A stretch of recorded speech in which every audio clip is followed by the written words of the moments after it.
What's up, guys? My name is King Ace018, and today I am recapping NXT from last night. If you haven't already, leave a like on this video. Also, subscribe to the channel. I am on the road to 100 subscribers. But first off, we're going to get on to the first things first. So, the beginning of the show was a recap of last week's NXT with Indy Hartwell dropping the NXT Women's Championship, and a big brawl happened. And Shawn Michaels has announced that it's going to be a 8-women tournament for the NXT Women's Championship. I think it's 8 women or 16. If I get it wrong, I'm sorry. First match of the show, they had all the women who's in the tournament lined up in a line. We got Tiffany Stratton versus Gigi Dolan in the quarterfinals. I got my notes down here. Good back and forth action from Tiffany Stratton and Gigi Dolan. And basically, during this match, Tiffany Stratton, Gigi Dolan, they had some great athleticism in the matchup. The biggest main factor of the match was Tiffany Stratton working over the arm of Gigi Dolan that Jason Jang injured last week on NXT. That was a big factor of the match for Tiffany Stratton. But Gigi Dolan, got the small comeback in the match, doing some great combo strikes and stuff. But Tiffany Stratton, she just went to the arm. Just started to injure the arm and the shoulder of Gigi Dolan. But when Gigi Dolan tried for the Gigi driver, her arm just gave out and gave Tiffany Stratton the opportunity to, get her in the fireman's carry and hit her with the fireman's carry slam. Hit the prettiest moonsault ever to get the pin, and advancing to the second round of the NXT Women's Championship tournament. It was a good match to start off the show. I wish the match was a little bit longer, but it was still good. The next thing that happened on the show was the barbershop segment of Carmelo Hayes and Trick Williams. They are basically talking about what has happened at NXT Spring Break-In. And basically Trick Williams said, "I'm going to take care of Braun Breaker." And the quote that he said,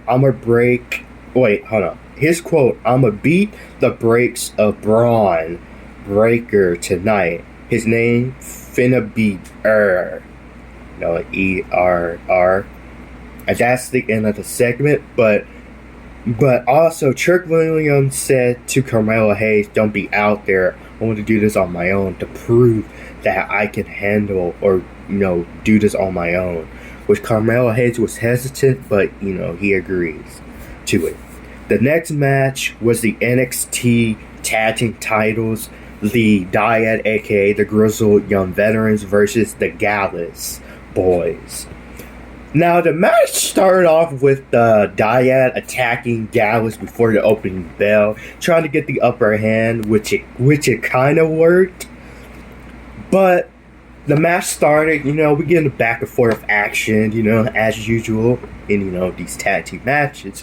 Then, if you can see, I think in the, the top right corner, you can see Stacks and Tony D'Angelo just watching the action, taking a closer look at this match. The Dyad with a great combination of moves to Mark Coffey to try to get the win, but Mark Coffey kicked out. Then the Dyad, you know how the Dyad is.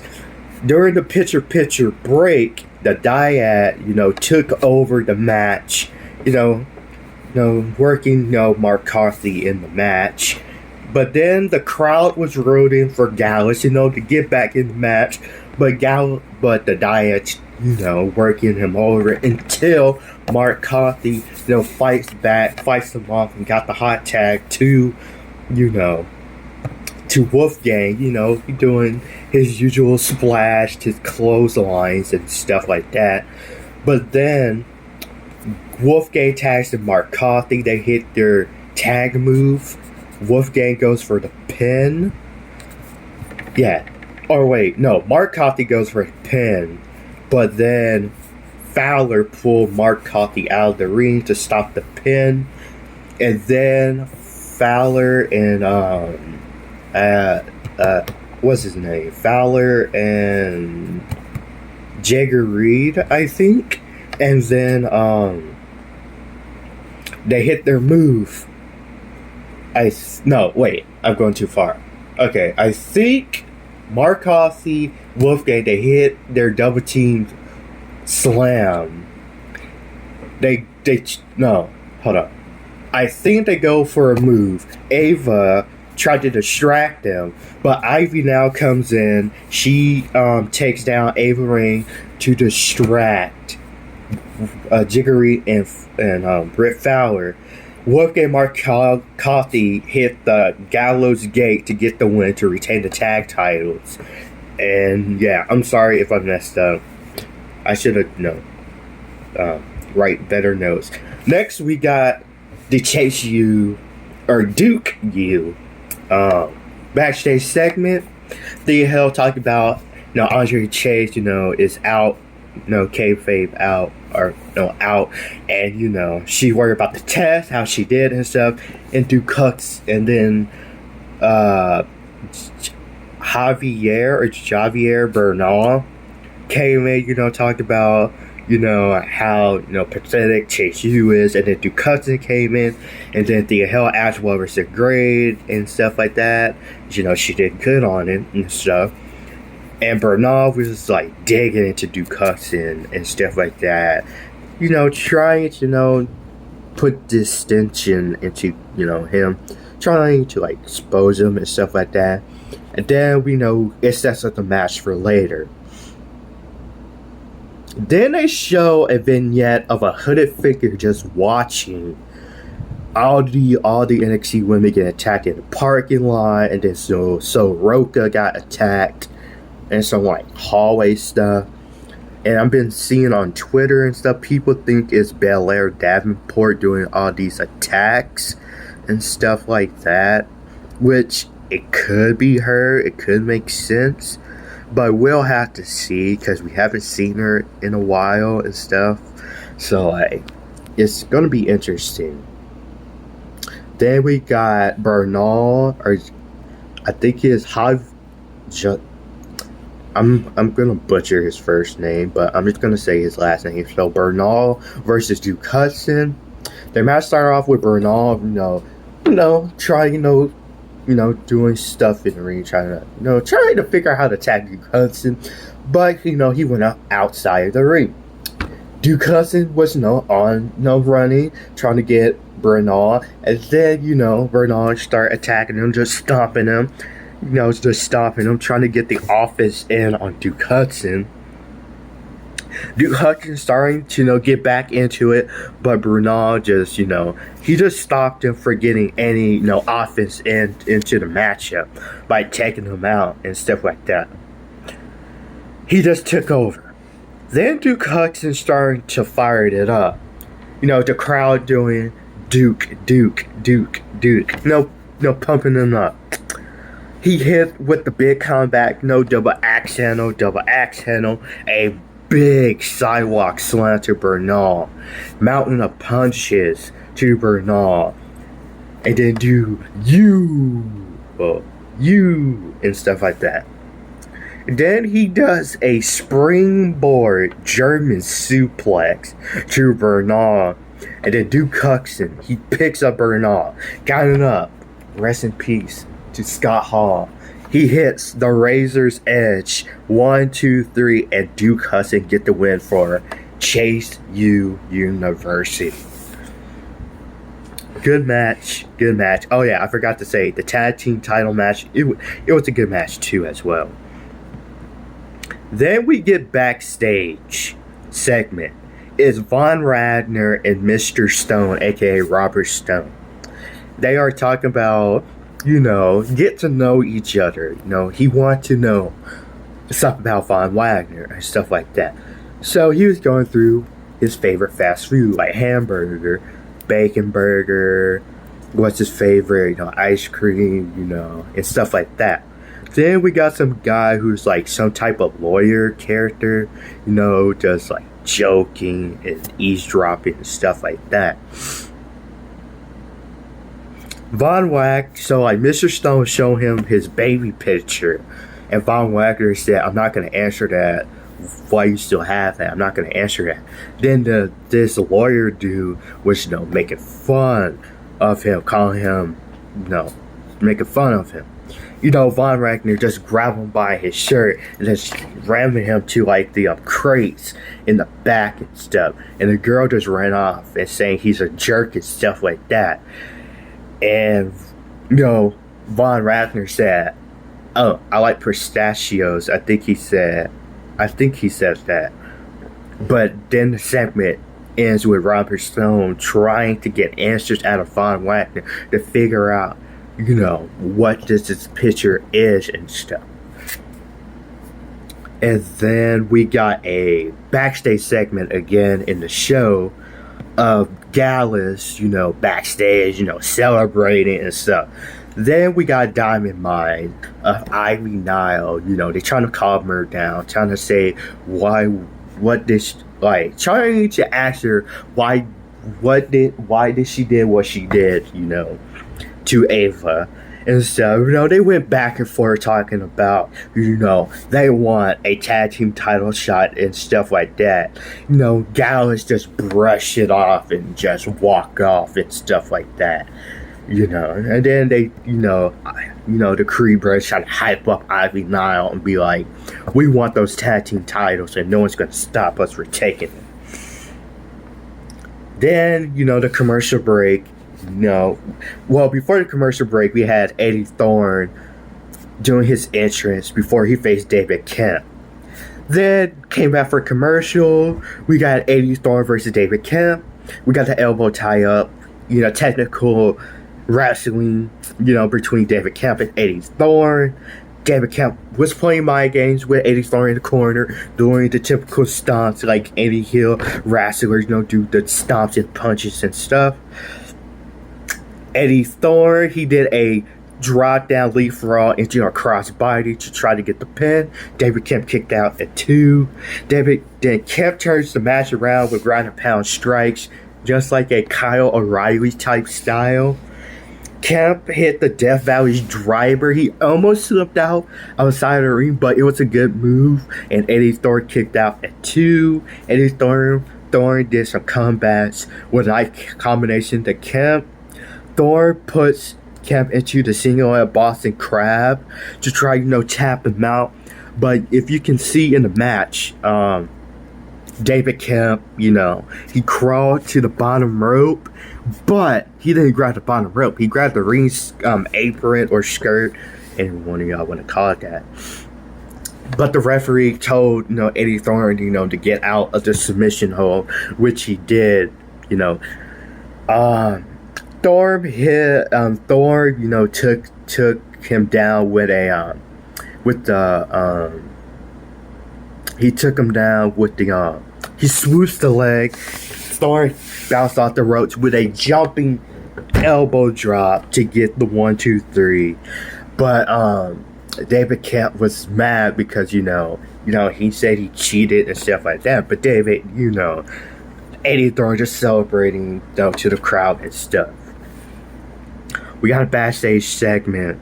One of my favorite NXT interviewers, Mackenzie Mitchell, and she is interviewing Kiana James about her NXT Women's Championship qualifying match against Lyra Valkyria. If I butcher her name, I'm sorry.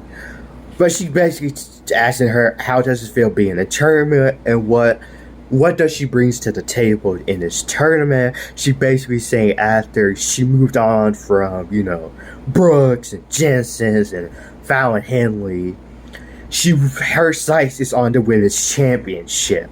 She don't care about anyone else in this tournament. She wants to win that championship and prove to Fallon, Brooks, and Jensen that she can win that championship. And she walks off. Next, we had the match that, us fans, we love bangers on NXT. And the next match is Ilya Dragunov versus Dijak. We had Ilya entrenched, and then we had a commercial break. We come back from commercial break. We got Mackenzie Mitchell interviewing Braun Breaker.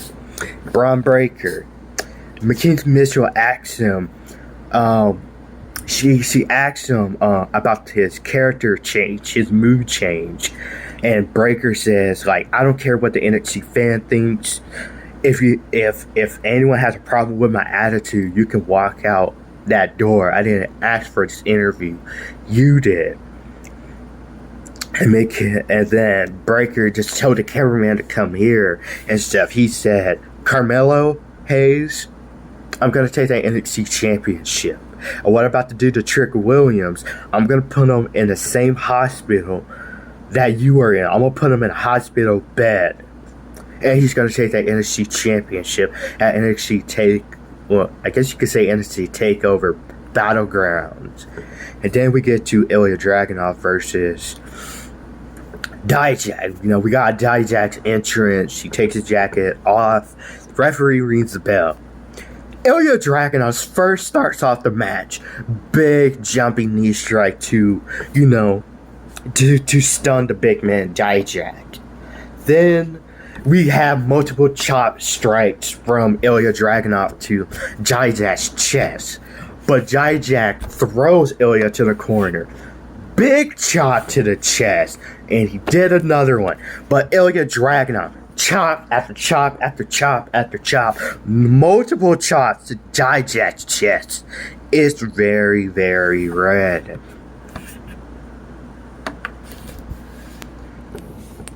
Yeah. But Ilya Dragunov, he goes to the top row while Dijak is down. He did a top row jumping knee drop to Dijak. He got the pin. Dijak kicks out. Dragunov tried to do a German soup. Well, before that, Ilya goes to top rope and Dijak just throws, hits or push Ilya off the top rope, and he spills it outside. No, they fight in the outside, but Dijak throws him in the ring. Few minutes into the match, Dragunov tried for a German suplex, but it hurt his ribs, and Dijak, with a big clothesline to Ilya. And then Dijak, in the corner again. Ilya trying to fight back. Ilya tried for a German suplex, but Dijak with a big back elbow. Ilya tries to run to attack him, but Dijak with a big discus boot to Ilya, and 1, 2, but a 2.9 second kick out for Ilya Dragunov. Dijak don't know what to do to put this man away. He goes to the outside of the ring to grab a steel chair, but the referee told him, no, you can't use that chair. But then, when the referee tried to grab it, Dijak throws him off. But then, the referee just rings the bell. He rings the bell to disqualify Dijak, and Dijak just whammy Ilya Dragunov with the chair over and over again. He just throws it. And he throws Ilya Dragunov to the outside of the ring. Now this is where it takes a turn.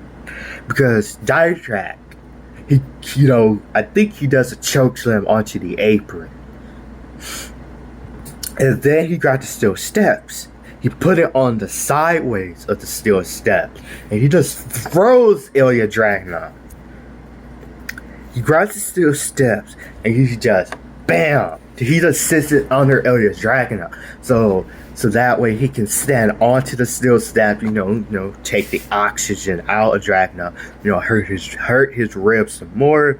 He just saying that you shouldn't mess with Dijak. You shouldn't have picked this fight with me and stuff like that. You're trying to suffocate him. And then that's how, the segment and off with the referees trying to tell Dijak, to stop the assault and all that stuff. Next, we got a backstage segment. It's Wesley and Tyler Bate. You can see in the segment that Tyler Bate is meditating and stuff like that, and Wesley is telling him that I'm gonna be out there in your corner just like you did that for me with my title defense against Charlie Dempsey last week, and we're doing like a little partnership and stuff. And the match was up next. We had a commercial break. We come back. We got Charlie Dempsey in the ring doing his signature pose in the ring. Then we got Tyler Bates' entrance and stuff, and the match starts. The match starts with some uppercuts by Charlie Dempsey. We got some technical in-ring action between Charlie Dempsey and Tyler Bate. Charlie Dempsey hit a butterfly suplex to Bate. Bate and Dempsey hitting move after move after move, but they know each other so well, countering their moves and stuff like that. Then we got Dempsey getting into the octopus stretch onto Tyler Bate, hurting his ribs and his arms and stuff like that. Then Tyler Bate got Charlie Dempsey into his primary carry, doing the spin around thing that he does to dizzy him and his opponent.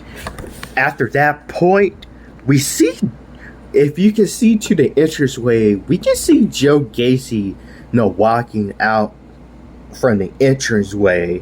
He comes out and then Wesley just looks at Joe Gacy, telling him, "What are you doing here?" and stuff like that. And Joe Gacy, setting his sights for the North American Championship. Then we see Drew Gulak come into the fray, and Wesley was like, "What's wrong with y'all?" and stuff like that. And then Tyler Bate, he bounced off the ropes, coming back. He jumps over the top rope, but Wesley moves and he took out Drew Gulak and Joe Gacy in the fray, and Drew Gulak just runs off.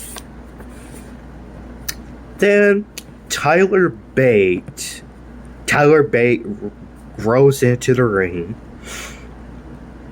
and Bate tried to do his signature neck through the ropes clothesline, but Joe Gacy just punched him in the face.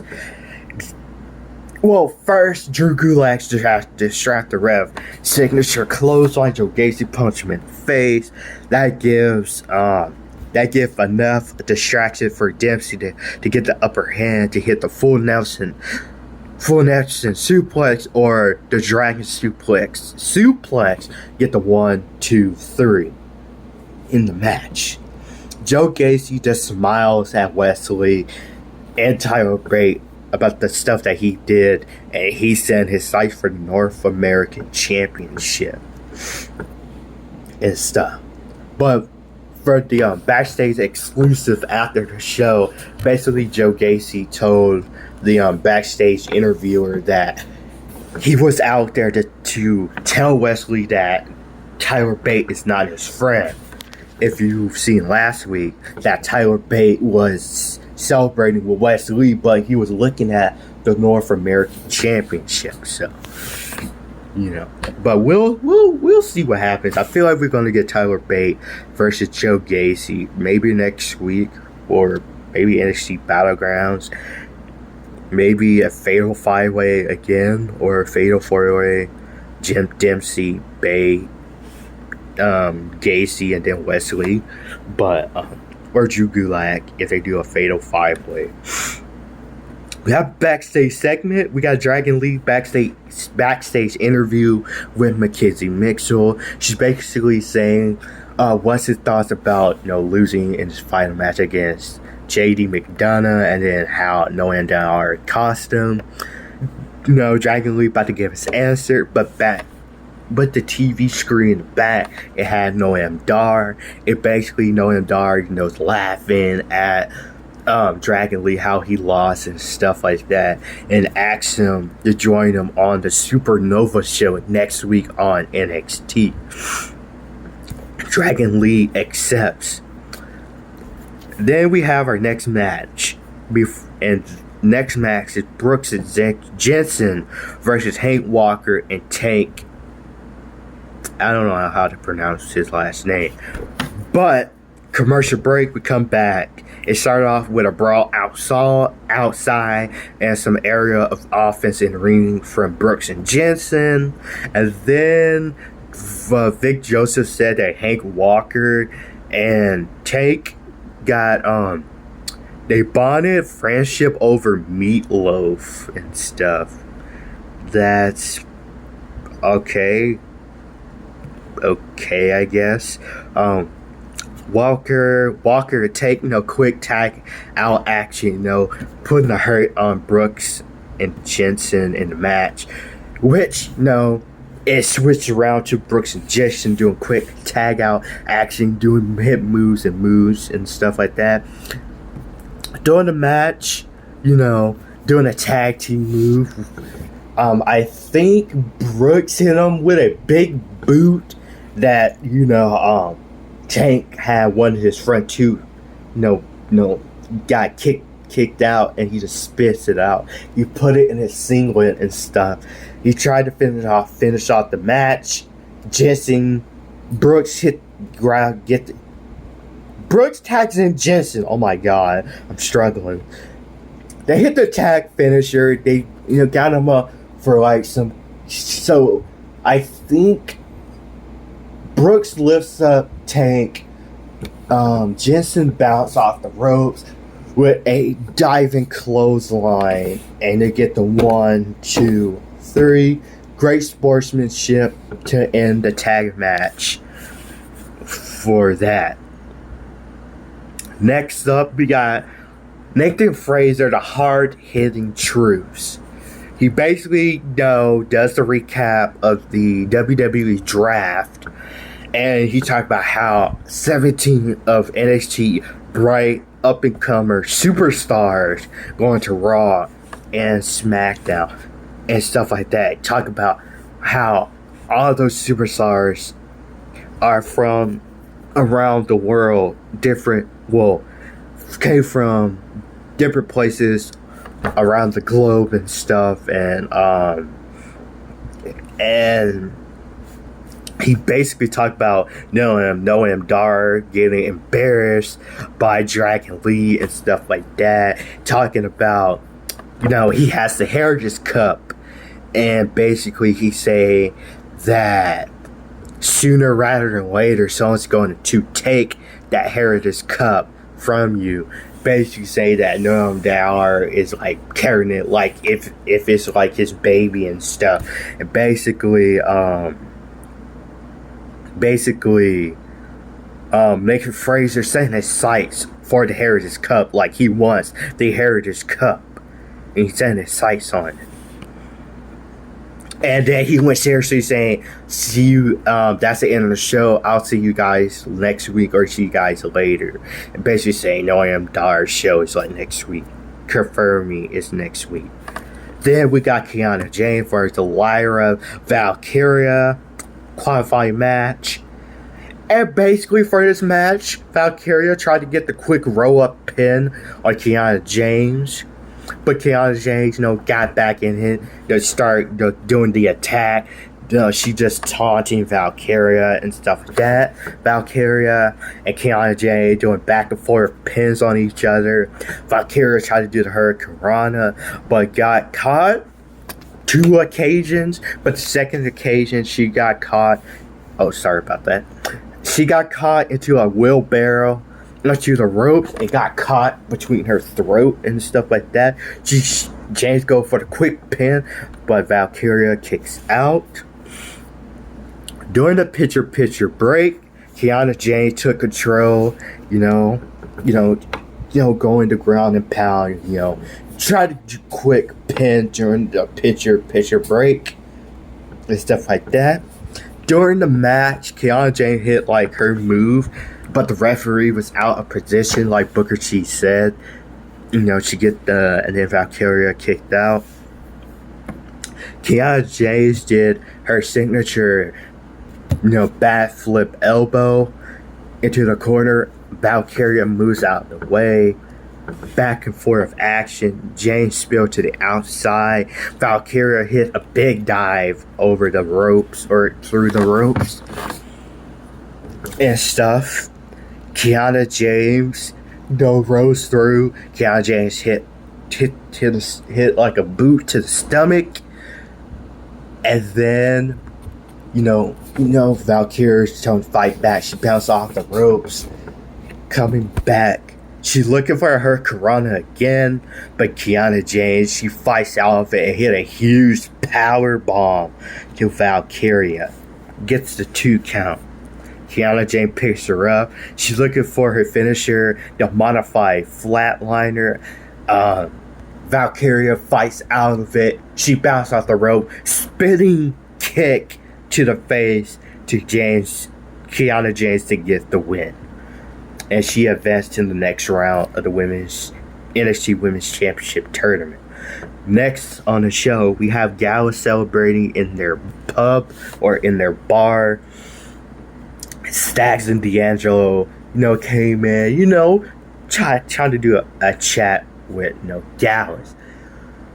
I can't stand this guy, Joe Coffey, basically being this cocky dude in this segment, bringing out his bat and stuff. But Tony D'Angelo and Stacks, they wasn't threatening Gallus or anything. They just want another crack at the tag team titles. And Joe Coffey basically saying that things gonna change around here. No one's gonna get tag team title shots that easily by asking and demanding. Basically, Tony D'Angelo, instead of saying, we're not asking, we are demanding. Basically,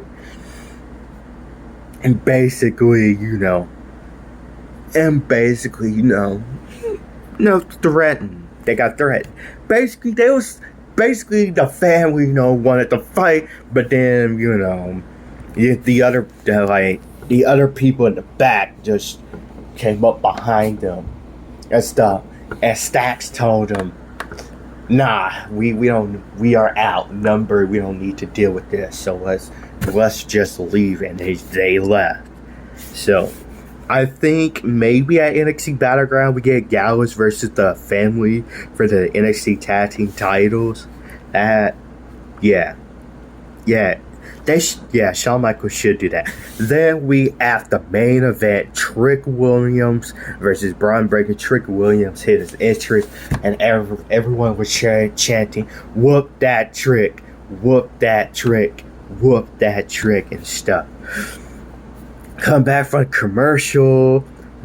Braun Breaker does his entrance. Some people in the crowd was barking and stuff like that. Then we got Braun Breaker with the quick work on Trick Williams. Ground and pound. The powerhouse Braun Breaker. Doing his signature moves and all that stuff. But Trick Williams, he fights and fights. He hits a beautiful big drop kick to Braun Breaker to stun him. And then Trick Williams, he got Braun Breaker into the ropes doing the ground and pound punches and stuff like that. And he just clotheslined Braun Breaker out of the ring and stuff like that. Then Trick Williams rose under the bottom rope, and he had Braun Breaker onto the announcer's table. And he started hitting him on the chest over and over again. Vic Joseph and the crowd is pumping him up, and Booker T is like, he gotta stay on him. He don't want to give Braun Breaker some breathing room and stuff like that. Then Braun Breaker, trying to catch his breath and stuff like that. Trick Williams grabs him. He's telling him to move. He's telling someone who's like by the barricade to move so he can throw Braun Breaker into the barricade. Braun Breaker fights out of it, but with elbows to midsection and stuff like that. And then Braun Breaker hit him with the back body drop to the announcer's table to Trick Williams. He landed weirdly, On to announcer's table. Oh my god, by Trick Williams. Yeah, yeah.